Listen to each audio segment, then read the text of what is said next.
G'day YouTubers, it's been a while since I made a video, haven't had much time. What we got here is going to be my thermal generator, I hope.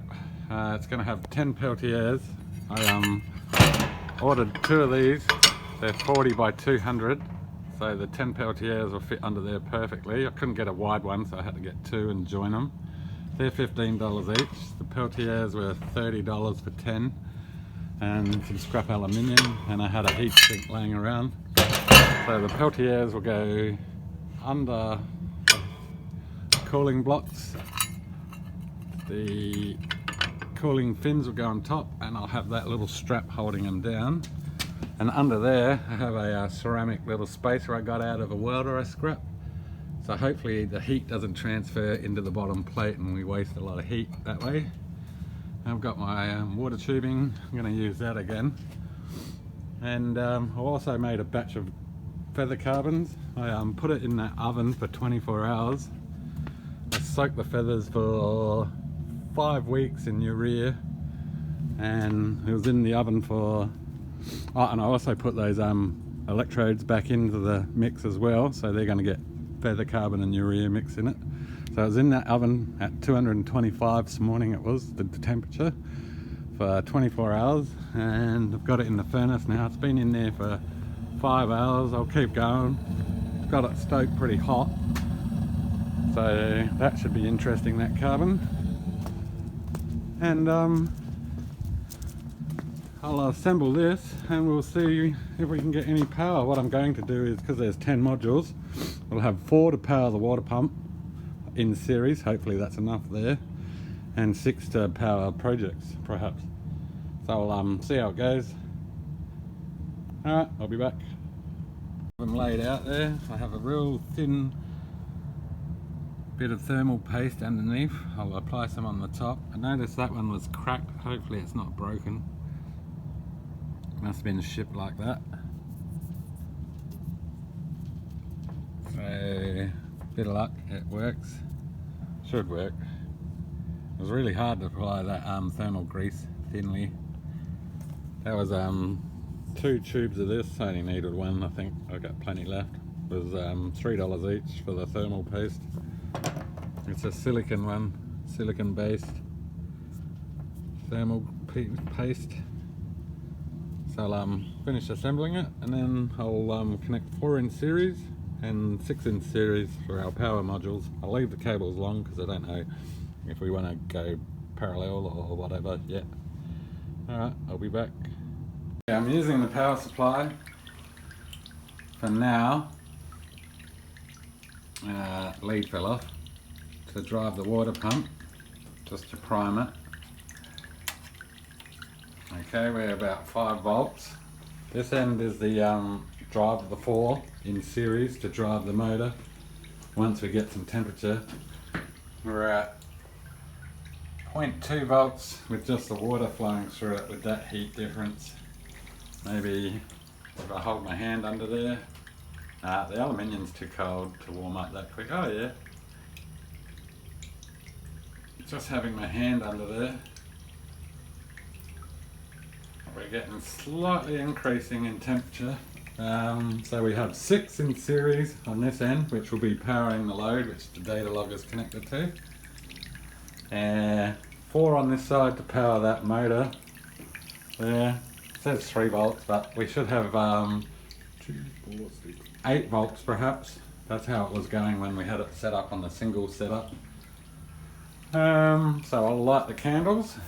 I'll put 2 candles under. Already sort of used, but they'll do. I'll have them separated a little bit. I'll show you in a minute. I'll just get the lighter. Okay, first candle is lit. No, it's not.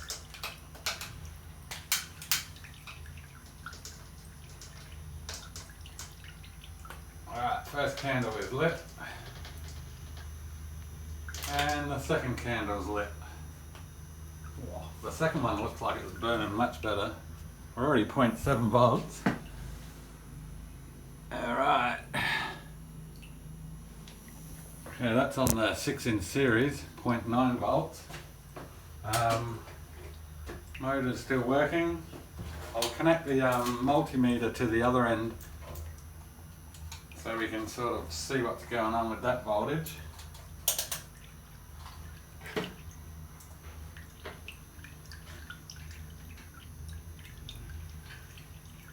Yeah, where is that? Wonder if it will do a cold start for the water pump. Alright. Okay, we're at 0.8 volts. Probably won't do a cold start at that voltage.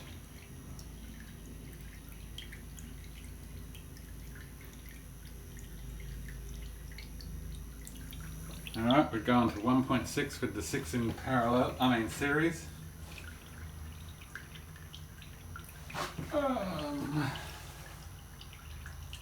That side's got a bigger flame.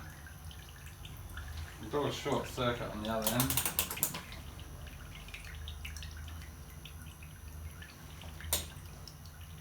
No, not warm enough yet. Right, we hit 1 volt on that end. Oh, yeah, fluctuating.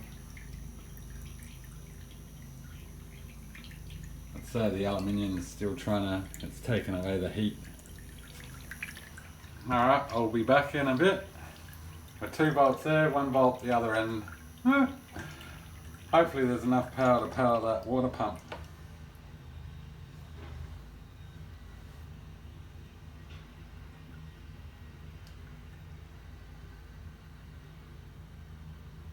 Well, we have 6 to power the water pump and 4 for power use, which would not be nice.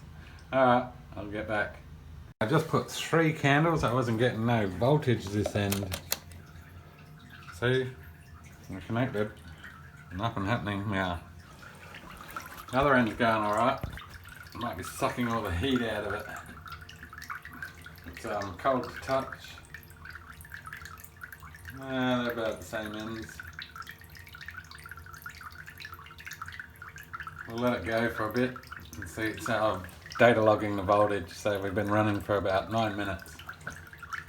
Alright. Okay, the other end of the 4 connected in series, they're not producing, there's something wrong. If I connect the cable to this one here, no, this one here. No, not getting anything now. Hang on, wrong end. Try the negative lead. Alright, if I connect the negative to this one, we must be bypassing one of them or 2 of them. Get 1.5. So I'll break the solder and see what's going on. One of the cells must be out, damn it. And so far on the other end we're at 4.8. My little wires there touched when it went down on that graph. Stupid things. I was pulling out the other wires and it must have knocked them over and they touched, so it shorted it. So we've been running for 44 minutes and it's not very hot at the moment. It's only it's got 3 candles in it, 21 degrees, the top aluminium plate. But I might have to paint it black because I can't tell with the aluminium reflecting. So I'll get back. Okay, I found the dead Peltier. It's that very first one there. Got it connected, 0 voltage. Very little any current. 0 current. Damn it, everyone else, all the others are producing 0.7 to 0.8 volts. And that's not even the cracked one. Ah, damn. So it's the very first one on the series link. So 1 out of 10 Peltier modules are broken. Ah, that's sad. Damn. Alright, I'll be back. Disconnected the power supply. I'm running off of the 6 Peltiers. The water pump. It's at 2.4 volts.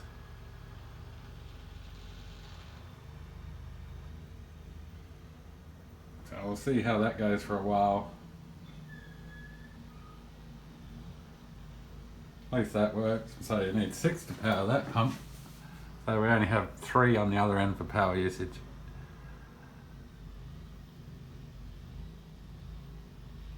Well, we're dropping in voltage.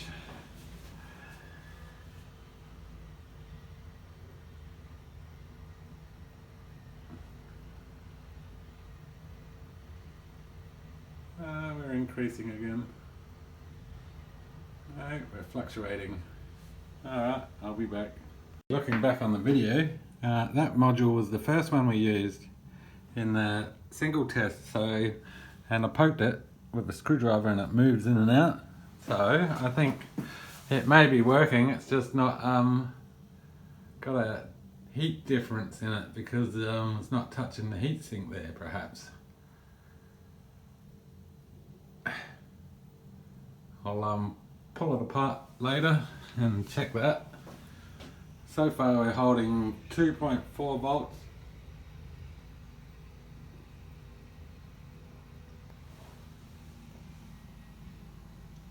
Our pump's starting to slow down. We're dropping. The pump will stop soon. You can hold your finger on the plate still.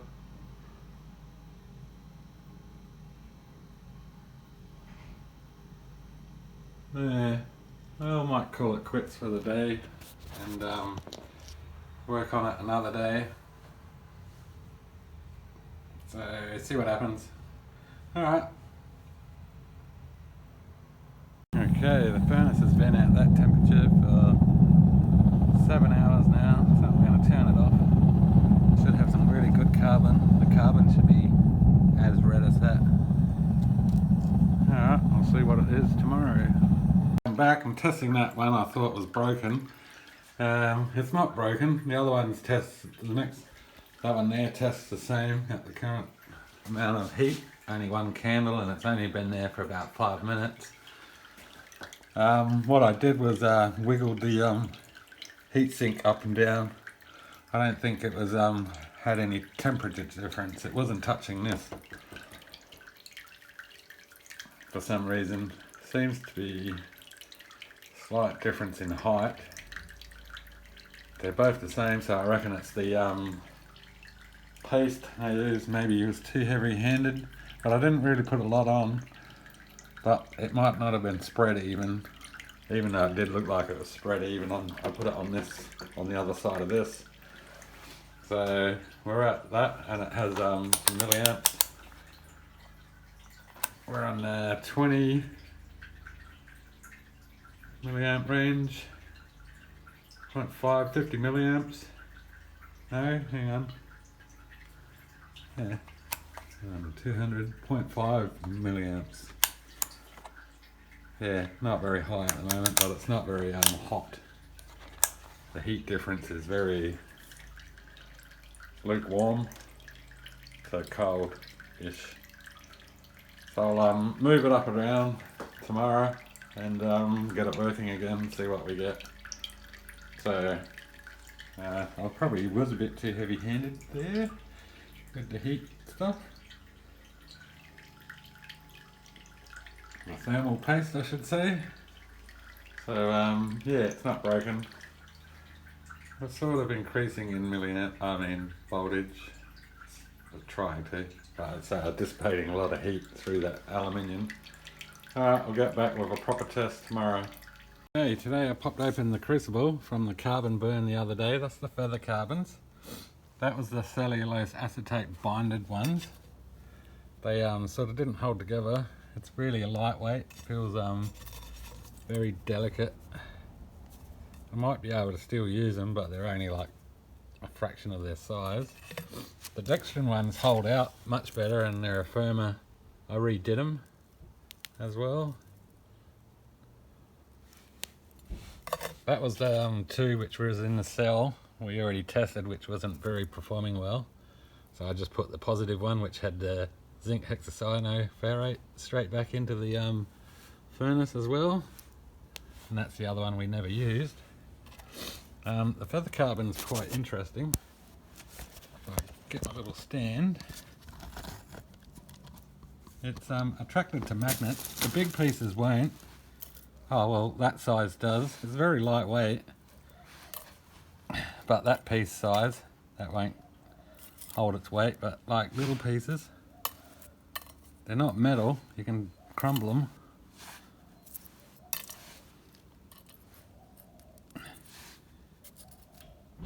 Which is a unique property to the carbon. And for the resistance, it's on the 200 range. Can you see that? Yep. It's hard to do the resistance, but it's around about 1 ohm. This stuff sort of breaks apart. So if you press too hard, it just breaks through. I'll see if I can get a good reading.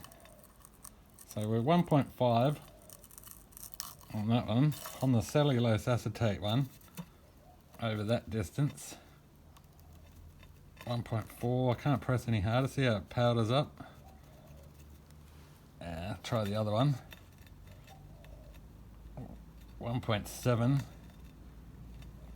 1.3, 1.2, and for the dextrin one, which is a lot harder, seems to bind itself better, but it's harder to make. 1.2, 1.1 ohms, 1 ohm, 1 ohm over that distance. And the other one, which is a bit porous surface,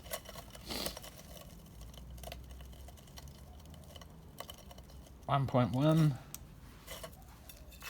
and the final one, that's a dextrin one as well, 1.1, so they're all pretty constant. And I have a batch of those briquettes I also put in the kiln. It was a very hot kiln that day, and for their resistance, they're quite impressive if I can get that on camera.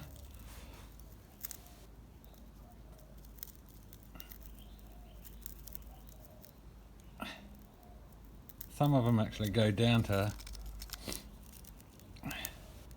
0.6. I'll see if I can find a 0.6.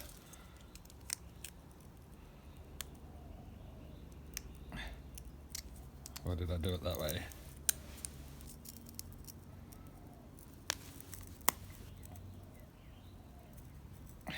Got a 0.9.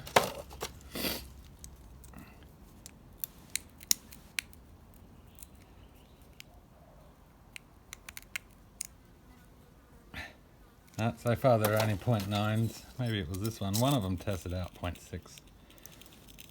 0.8 there. That's on a half a one.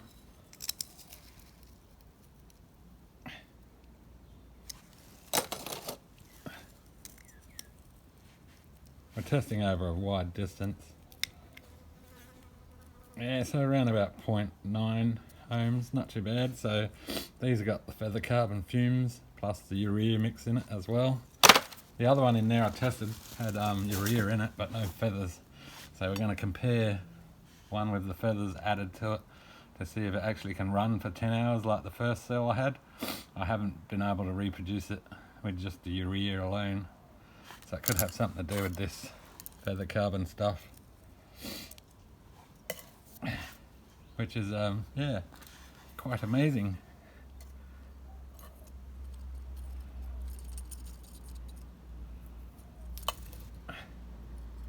Doesn't have a strong pull, but it will pick up certain pieces.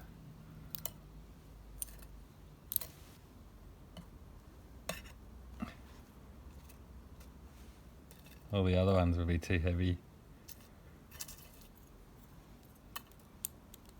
Yeah, so quite interesting. Also, I think I stuck some cigarette butts in there, so we'll check those resistance.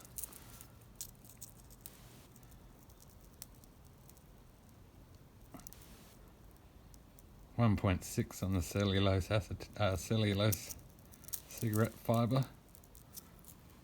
You can tell it's round. There was only like a handful. Had way more feathers, but you don't get a lot of feather carbon. It's pretty much minute amount. Bit disappointed with the wasting my good carbons. Cellulose acetate binder one. It made an easier cell to make, but doesn't like the heat, and it's like powder. Perhaps I need to make the carbon not so fine. It was in the ball mill for like a week, something like 40 hours in the ball mill. So that's some interesting results out of that. That was pretty high. The crucible took a beating. The bolts actually stretched. They're thinner in the middle than they are where the thread was. So there you go. Until I make a cell. Thanks for watching.